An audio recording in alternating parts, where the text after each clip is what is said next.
Bien, un saludo hermanos a cada uno de ustedes, el Señor les bendiga grandemente. Estamos nuevamente entonces acá hermanos para bendecir el nombre del Señor a través de la palabra de Dios a la luz de las Escrituras. No olviden que tenemos un programa, ¿no es cierto?, que nos ayuda a poder entender un poquito más la palabra del Señor. Yo les animo hermanos a que no se canse, no se agote, vaya viendo algunos los videos que van quedando ahí en Facebook, hermanos, porque la radio se da una sola vez y después no es tan seguido. Así que yo creo que la mejor fórmula ahí el, es el Facebook donde está el video. Así que revíselo una y otra vez, le va a hacer bien. Vamos a ir ahora a Tercera de Juan. Tercera de Juan, hermanos, es un libro muy, muy especial. ¿Ah? Vamos a ver un poco ahí la pugna que había ahí entre Gallo y Diótrefes. Eh, un hombre que se oponía, ¿no es cierto?, a la hospitalidad de aquella época. Vamos a ver un poquito algunas cositas muy interesantes en el día de hoy y lamentamos, ¿no es cierto?, que estas cartas sean tan poco leídas, hermanos. Las cartas pequeñas son poco leídas. Igual que los profetas menores también tienen el mismo problema. Hay poca lectura de estos libros pequeños. Así que, hermanos, voy a leer inicialmente Tercera de Juan, por lo menos, eh, ya, aquí vamos a ver. Dice así: el anciano Agallo, el amado, a quien amo en la verdad. Amado, yo deseo que tú seas prosperado en todas las cosas y que tengas salud, así como prospera tu alma. Pues mucho me regocijé cuando vinieron los hermanos eh, y dieron testimonio de tu verdad, de cómo andas en la verdad. No tengo yo mayor gozo que este, el oír que mis hijos andan en la verdad. También vemos el versículo 5: amado, fielmente te conduces cuando prestas algún servicio a los hermanos, especialmente a los desconocidos, los cuales han dado ante la iglesia testimonio de tu amor, y harás bien en encaminarlos como es digno de su servicio a Dios para que continúen su viaje, porque ellos salieron por amor del nombre de Él, sin aceptar nada de los gentiles. Nosotros pues debemos acoger a tales personas para que cooperemos con la verdad. Hasta allí vamos a llegar hoy día y vamos a ver, como dije, algunas cosas que son bastante interesantes. Yo inicialmente voy a ver un poquito el tema de, así como algo general. Vemos que esta carta nos da un vislumbre, por así decirlo, de la vida de la iglesia primitiva. Eh, eh, Tercera de Juan va dirigida a Gallo, hermanos, ¿no? A Gaius en este caso, y se ocupa de la necesidad de brindar hospitalidad, hermano. Esa era la clave, ¿ah? Brindar hospitalidad a los predicadores itinerantes de aquella época, ¿no? Entonces, y de igual manera también advierte contra un dictador en potencia que había en ese minuto en la iglesia, ¿ya? Vemos entonces que el anciano Juan fue uno de los 12 discípulos y fue el escritor del Evangelio según San Juan. Y vemos que las tres epístolas y el libro de Apocalipsis fueron escritas por él. Entonces, vemos, hermanos, que no tenemos mayores detalles acerca de Gallo, no tenemos mayores antecedentes, pero es uno de aquellos a quienes Juan amaba profundamente, ¿no? Juan amaba profundamente a este hombre, seguramente le había prestado muchos servicios para bendecir la obra, ¿ya? Y seguramente le brindó su casa en más de alguna ocasión, le había dado hospitalidad a Juan en alguno de sus viajes. Entonces, Juan apreciaba mucho sus obras, en este caso las obras que hacía este hombre. Porque los predicadores de aquel entonces, los predicadores itinerantes, dependían mucho de la hospitalidad para sobrevivir. Hay que entender, como dije, vuelvo a repetir siempre lo mismo, es muy interesante distinguir el contexto por el cual, cuando fueron escritas las cartas, ¿no? estos hombres, había mucho predicador, mucho evangelista, como le llamamos hoy día, dependían de la hospitalidad para sobrevivir porque iban de lugar en lugar. Y entonces Juan, hermanos, estaba muy preocupado por el bienestar físico, por el bienestar espiritual de Gallo, y eso era un contraste directo a la herejía popular del día que enseñaba la separación de lo espiritual y lo material. ¿Te acuerdas que los gnósticos decían que la materia es mala y solamente el espíritu es bueno? Entonces aquí vemos cómo Juan se preocupa no solo de lo espiritual, sino que también de lo material. ¿Ya? Así que eh, eh, muchos caen en esta forma de pensamiento hoy en día, ¿no? Ahora, esta actitud no cristiana lógicamente lleva a una de dos reacciones. Descuido del cuerpo y de la salud física o indulgencia, ¿no es cierto?, con los deseos pecaminosos del cuerpo, cuando se menospreciaba el cuerpo como algunos falsos profetas, ¿no? Entonces Dios está interesado tanto, hermanos, en nuestro cuerpo como en nuestra alma, que enseguida vamos a detallar más profundamente. Entonces, yo creo que los cristianos también no tenemos que ser negligentes, ni tampoco descuidar a nosotros mismos, sino ocuparnos, hermanos, tener cuidado, mucho cuidado con nuestras necesidades físicas y disciplinar nuestro cuerpo de modo que podamos estar en las mejores condiciones para servir a Dios. De hecho, ahora ya mis hijas han luchado para llevarme al doctor y ahí estoy sujetándome a las hijas porque que el otorrino, que el urólogo, un montón de doctores que tengo que ir a ver porque las chiquillas me pusieron una pistola ahí en la cabeza. Entonces, porque nosotros los viejitos somos medios porfiados, ¿no? Pero tenemos que preocuparnos ser diligentes con nuestro cuerpo también, ¿ya? Así que ahí Juan ya comienza a hablar de sus hijos, porque seguramente él era el padre espiritual de muchos de ellos, y entre ellos estaba Gallo, ¿no? Entonces, en los inicios de la iglesia, como dije, los profetas, los evangelistas, los maestros, viajaban mucho, iban de lado en lado y eran ayudados por personas como Gallo. Claro, eran ayudados con personas como este hombre, y que les daba alojamiento y les daba comida, ¿no es cierto? Entonces vemos que la hospitalidad en aquel entonces era un arte que se practicaba de una manera impresionante, que hoy día está muy perdido, ¿no? Muy perdido en las iglesias del día. Y seguramente haríamos muy bien, ¿no es cierto?, en invitar a más personas a nuestra mesa, a miembros de las iglesias, a jóvenes, a ministros y quizás hombres que van predicando la palabra, a gente necesitada, visitantes, etcétera. Y seguramente sería una manera activa, muy, muy apreciada de mostrar el amor.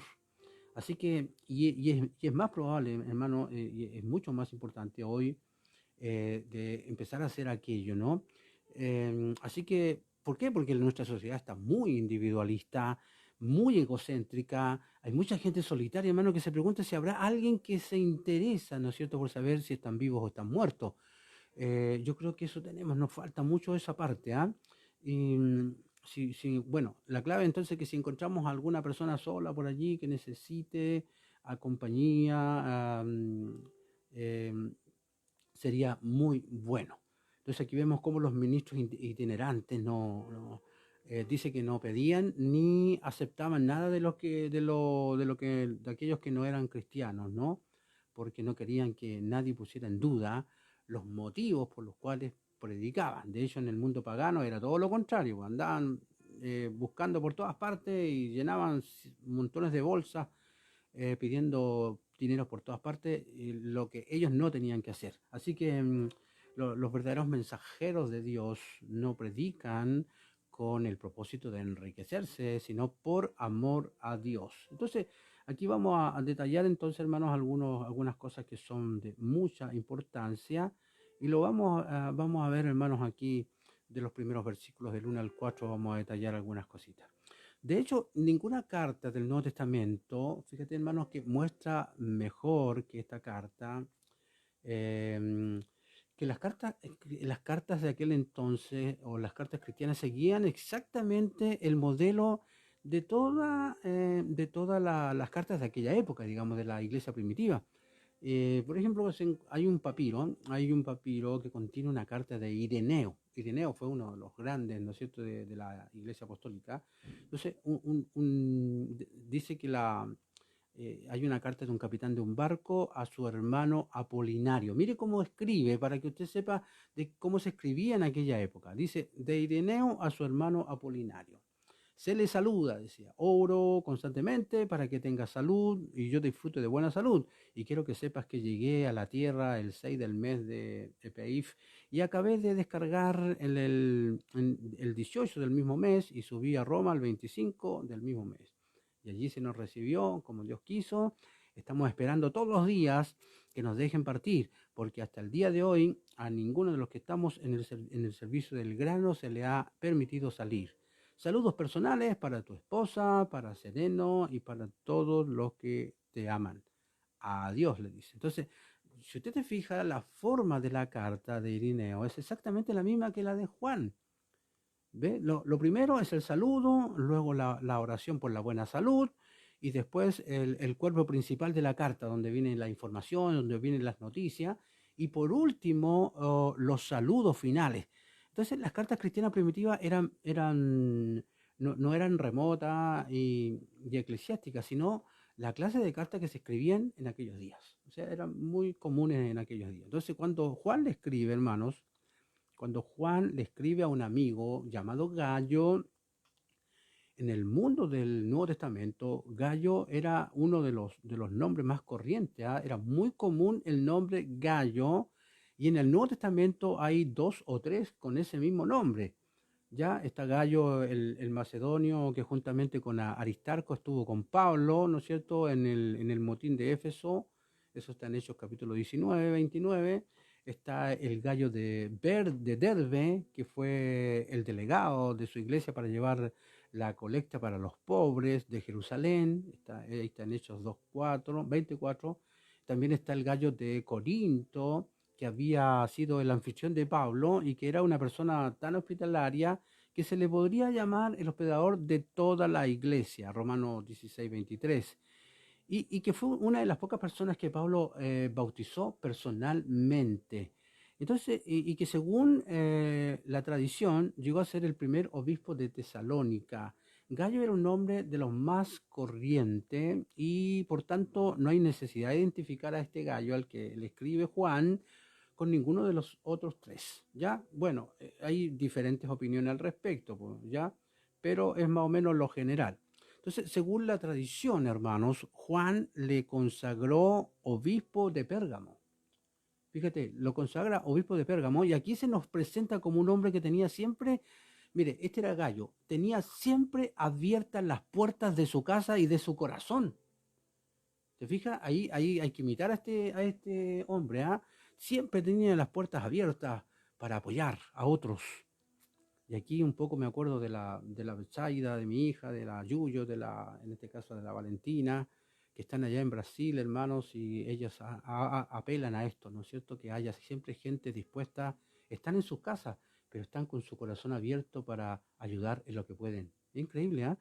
Entonces vemos que 2 veces, en los primeros 2 versículos, Juan usa la palabra querido. Y fíjate que en el original es agapetos.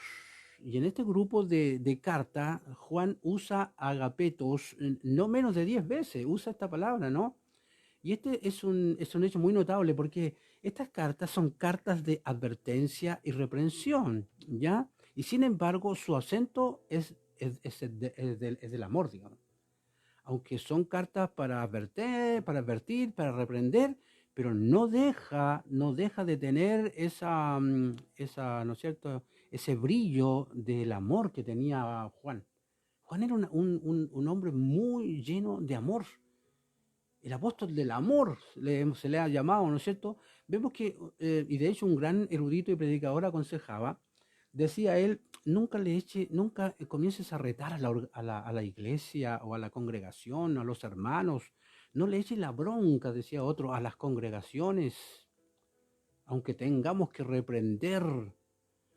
¿Ya? Juan nunca habló con rabia, y a veces nos pasa, nunca habló con rabia. Toda la atmósfera de su carta era del amor, relacionada con el amor.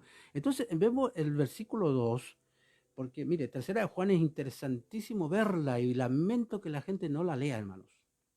El versículo 2 nos muestra el cuidado amplio de este pastor, que era un pastor muy bueno, muy consagrado y está interesado tanto en la salud física como en la salud espiritual de Gallo. Y Juan era como Jesús mismo, hermanos. Nunca se olvidaba de que las personas tenemos cuerpos y no solo almas, y que los cuerpos también son importantes, ¿ok? Amado, ¿te acuerdas que decía, yo deseo que tú seas prosperado en todas las cosas? ¿Ya? Y obviamente la palabra prosperado significa literalmente tener un buen viaje. Y metafóricamente significa triunfar o prosperar. Es como decir, espero que las cosas vayan bien, ¿ya? A veces estas palabras se usan como, como, como que las personas no pueden enriquecerse, pueden tener riqueza permanentemente. Y no es tan así la cosa, o sea, así hay que tener cuidado con eso, ¿no? De hecho, ambos verbos, prosperado y tengas buena salud, pertenecían al lenguaje cotidiano de las escrituras de aquel entonces, de las cartas de aquel entonces.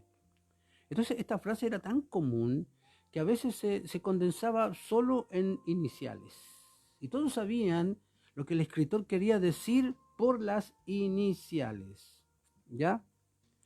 Bueno, ¿para qué le voy a dar las iniciales? Pues si no se va a acordar después, pero habían la S, B corta, B larga, B, B. Son varias iniciales que significaba si vales, ¿ya? Si tú estás bien, es bueno, ¿ya? Yo estoy bien. Eso era como una especie de saludo muy normal y cotidiano de aquella época. Yo deseo, decía, que tú seas prosperado en todas las cosas y que tengas salud, así como prospera tu alma. Y vemos entonces que esta frase eh, eh, era en el fondo el mejor de los deseos y bendiciones para Gallo. Y como dije, lamentablemente algunos han ido tomando erróneamente como una garantía de riqueza perpetua y salud perfecta para el cristiano. Y usted sabe que no es así, ¿ya? Ahora, por supuesto, siempre debemos recordar que Dios quiere lo mejor para nosotros. No es todo lo contrario, Él quiere lo mejor para nosotros y que solo, hermanos, planea cosas buenas para nosotros, ¿ya? Y a menudo la prosperidad material y la salud física presente son parte de ese bien, hermanos, que Él tiene para nosotros. Y en este caso, y esta prosperidad y salud están absolutamente prometidas, ¿cierto? Como el destino final de todos los creyentes. O sea, todos los creyentes, hermanos, que son fieles, terminan muy bendecidos, muy prosperados, ¿sí? Bueno, y para qué decir cuando el Señor nos venga a buscar, ¿ya? Ahora, sin embargo, hermanos, por el momento, Dios puede, y de acuerdo con su plan, ¿cierto? Con su plan sabio, usar la falta de prosperidad material y usar a veces la falta de salud física para promover una mayor prosperidad y salud en la escala de la eternidad, digamos. De alguna manera como que nos va purificando, nos va, ¿no es cierto?, nos va pegando, ¿no es cierto?, la raspada, por así decirlo, y vamos siendo mejores cada día para la eternidad. Ahora, sin embargo, algunos viven, ¿no es cierto?, en la pobreza y la enfermedad, simplemente porque no buscan de una manera adecuada o no buscan lo mejor de Dios, ya no siguen quizás los principios de Dios, ni tampoco andan muy comúnmente en la fe. Y asimismo, hoy hay otros que dicen que deberíamos usar las promesas generales de bendición de Dios como una forma de satisfacer ya un deseo carnal de comodidad y de confort y de lujo. ¿Eh? Así que hay que tener ojo. ¿Ya? Entonces, hermanos, Juan aquí hacía una analogía entre la condición, ¿no?, de nuestra salud y la condición de nuestra alma. Muchos cristianos estarían gravemente enfermos, ¿no?, si la salud física estuviera instantáneamente en el mismo estado que su salud espiritual. Así que hermanos, qué interesante poder predicar el mensaje. Creo que la palabra del Señor le da un buen estado espiritual a la gente y eso les va a dar un buen estado físico también. Acuérdense que la Biblia es en gran parte una medicina para los huesos, ¿sí? Entonces, en el versículo 4 habla Juan de la mayor alegría del maestro, ¿ah?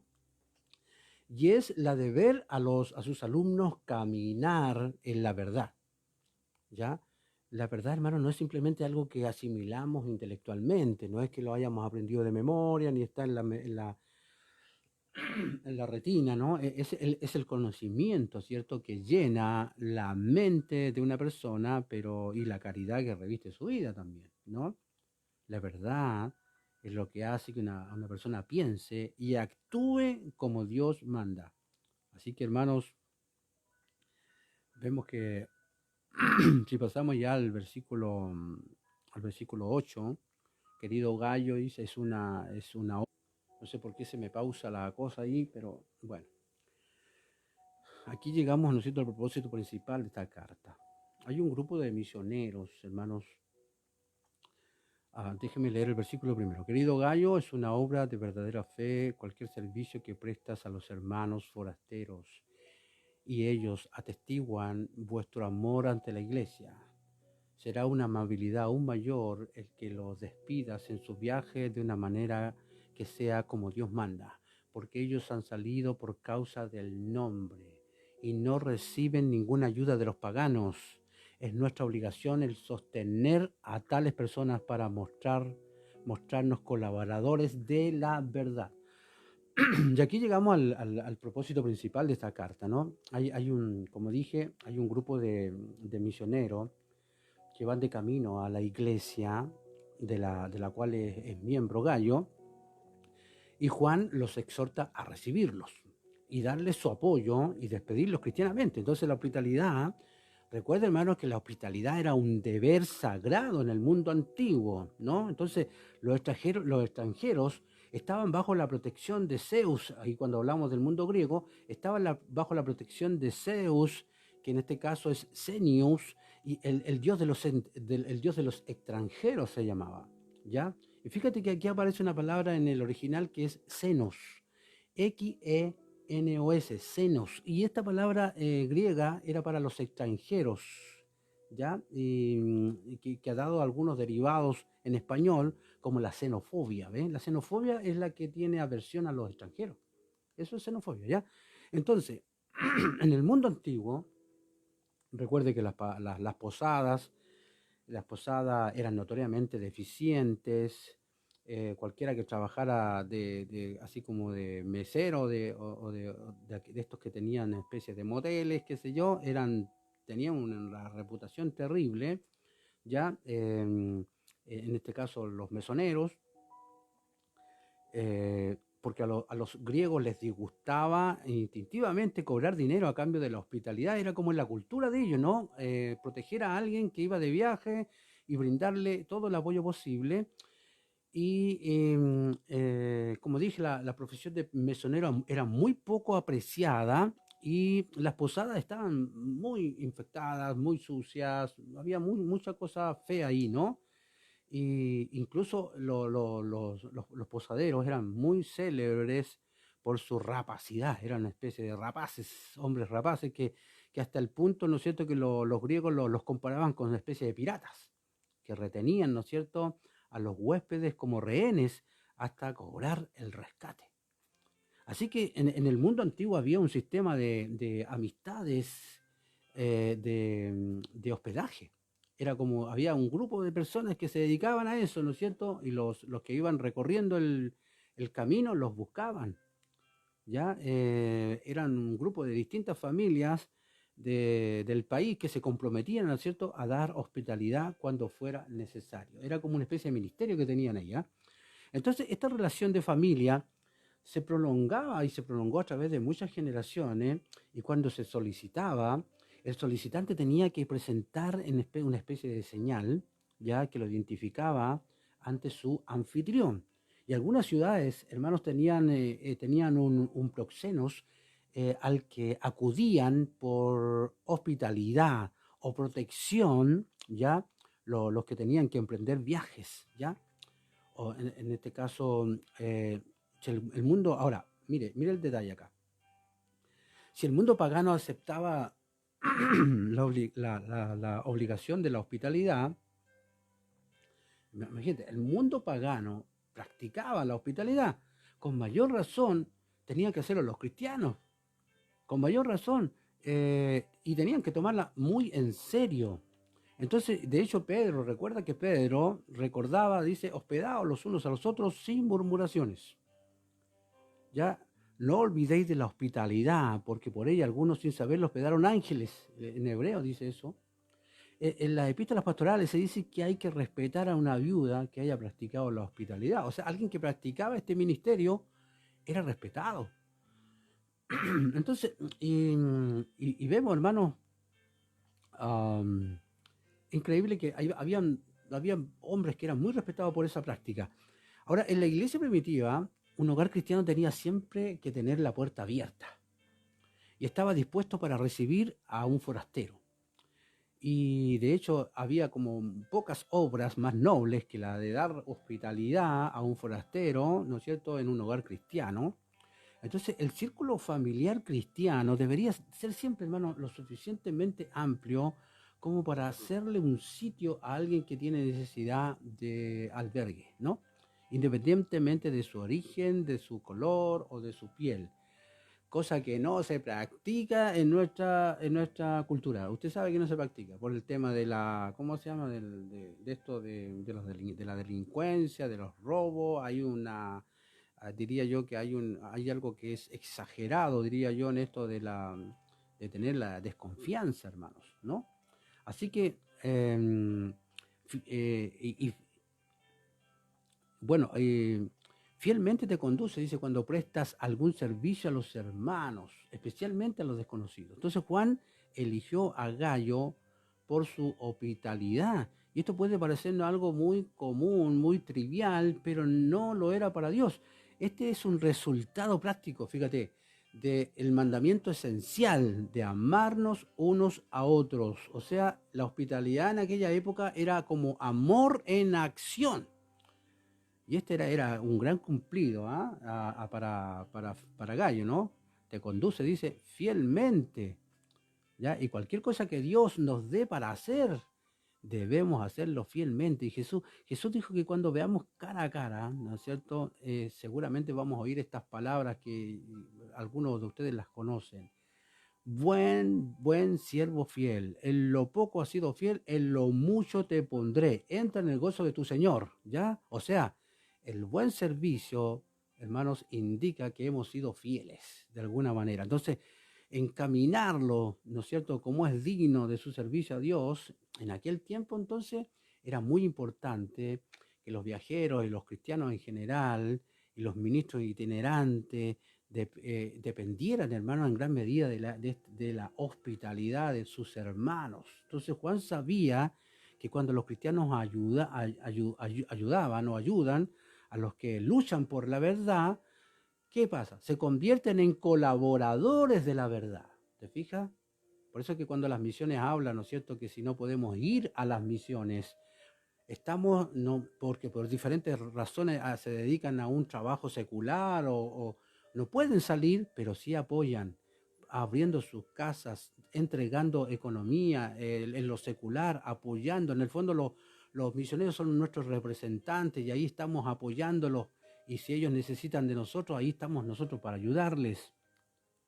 Entonces vemos que la recompensa para estas personas de apoyo es la misma que para aquellos que están en la primera línea, digamos.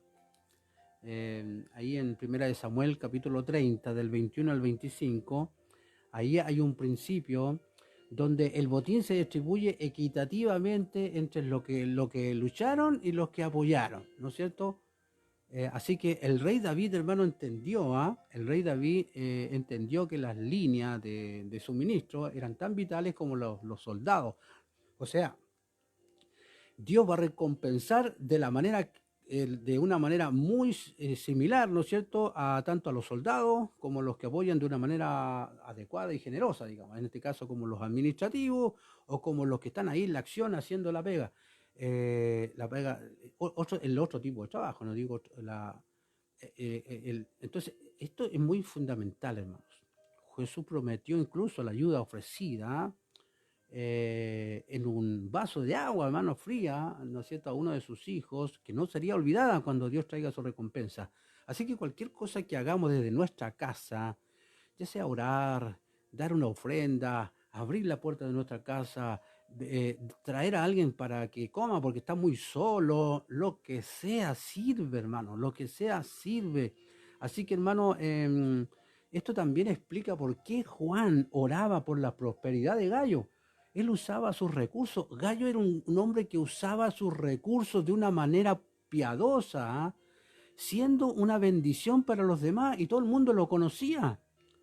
Entonces, si Dios lo bendecía con más, ya otros también serían bendecidos con más. Y yo doy gracias a Dios por algunas de nuestra gente que siempre está pendiente del otro para ponerse, para colocarse, para ayudar, ¿ya?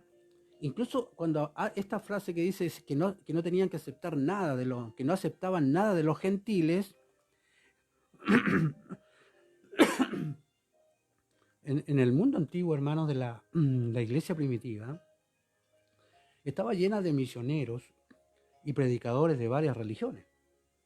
Y a menudo se sostenían a sí mismos, fíjate, estoy hablando de los misioneros y de los paganos, digamos. Tomaban ofrenda del público en general, pero Juan decía, no, ustedes no acepten nada de los gentiles, de los no cristianos, porque algunos, como dije, algunos iban por aquí, por allá, y levantaban cantidades de ofrendas por aquí, ¿cierto?, para sus supuestas mensajes, ¿no? Entonces, los creyentes tenían que buscar ayuda en los creyentes. Entonces, los cristianos no solo son llamados a ayudar, sino a hacerlo como es digno. Debemos hacerlo mejor para servir a otros con excelencia. Así que, hermanos, lo ideal es estar atento para expandir el Evangelio, y Dios nos llama a todos, hermanos, a participar en la gran comisión y el mandato, ¿no es cierto?, que están en Mateo capítulo 28. Ir y hacer discípulos a todas las naciones, bautizándolos en el nombre del Padre, del Hijo y del Espíritu Santo. ¿Ya? Así que uno puede participar yendo o ayudando, pero todos pueden tener una parte y deben hacerla bien. ¿Ya? Entonces, y de hecho Jesús dice varias veces en esto, ¿no? El que a vosotros recibe, a mí me recibe. Y el que me recibe a mí, recibe al que me envió. El que recibe a un profeta por cuanto es profeta, recompensa de profeta recibirá. Y el que recibe a un justo por cuanto es justo, recompensa de justo recibirá. O sea, hermanos, tomemos atención, cómo vamos a apoyar la obra del Señor. Aprendamos de este hombre llamado Gallo, ¿ya? Y quiero ya concluir en el sentido de que, fíjate, hermanos, que Juan, hermanos, recomienda a estos aventureros de la fe a la hospitalidad y a la generosidad de Gallo. Dice que es un deber ayudarlos para mostrar que somos colaboradores de la verdad. Y aquí hay una tremenda idea cristiana, ¿no? Las circunstancias de una persona pueden ser tales que no le sea posible llegar a un misionero o a un predicador. La vida puede que le haya puesto en una situación en la que tiene que continuar con su trabajo secular y seguir en el mismo lugar y con las obligaciones rutinarias de la vida, pero donde él no puede ir su dinero, puede ir sus oraciones y puede ir su ayuda práctica, pueden llegar. Como dije, no todo el mundo puede estar en el mismo lugar, ¿ya? No todos vamos a estar en la primera fila, ¿ya? Pero manteniendo a los que están allí, uno puede convertirse en un aliado de la verdad. Yo le motivo, le animo ¿cómo se llama? Lo desafío a convertirse en un aliado de la verdad, ¿ya? Entonces, hermanos, vemos ahí cómo la iglesia y la obra del Señor va a ir creciendo cuando todos nos ponemos de acuerdo para apoyar la obra del Señor de alguna u otra manera. Por ejemplo, ahí damos gracias a Dios por tener ahí a Saulito, a Saúl, a Karina, que son mis consiervos, a Eduardo, a Isabel, que ellos cuando tenemos que ayudar a alguien nos ponemos de acuerdo y entre todos ayudamos y apoyamos. Bueno, en la iglesia igual, si hay que cooperar con alguien, ahí estamos todos. Yo creo que la iglesia del Señor debe ser así, atenta, hermanos, a apoyar para que la obra siga adelante, hermanos. ¿Ya? Así que uh, hay que considerar esta obligación no como una obligación, sino como un privilegio, ¿ya? No como un deber, sino como un placer. La iglesia necesita personas que salgan con la verdad, pero también necesita a los que sean aliados de la verdad en su propia casa, hermanos. Así que con esto yo quiero concluir, hermanos, y dar las gracias al Señor por esta primera parte, porque eh, después ya le voy a hablar de Diótrefes, porque aquí aparece, en la primera línea aparece Gallo, que era un hombre tremendo, de tener un corazón abierto a los hermanos, era impresionante. Pero también tenemos a este otro, que es Diótrefes. Diótrefes era el que se oponía, hermanos, a que recibieran en la casa a los extranjeros. Era todo lo contrario. Así que mañana vamos a ver esa parte, hermanos, cómo este hombre luchaba por que no recibieran a nadie. Y vamos a tratar de explicar por qué era tan así, pues, ¿no? Cuando dice, le voy a leer el versículo para que esté preparado para mañana, hermanos. Mañana termino con tercera de Juan, porque la he dividido en dos partes. Yo he escrito acerca de esto a la iglesia, pero Diótrefes, que se empeña, perdón, en ser el manda más, no acepta nuestra autoridad. Así que cuando vaya por ahí, yo le recordaré lo que está haciendo, hablando insensatamente contra nosotros y además se niega a recibir a los hermanos e intenta impedírselo a los demás, amenazándolos de echarlos de la iglesia. Así que ahí había un conflicto más o menos gigante. Así que hermanos, un placer, una bendición haber estado con usted. Me despido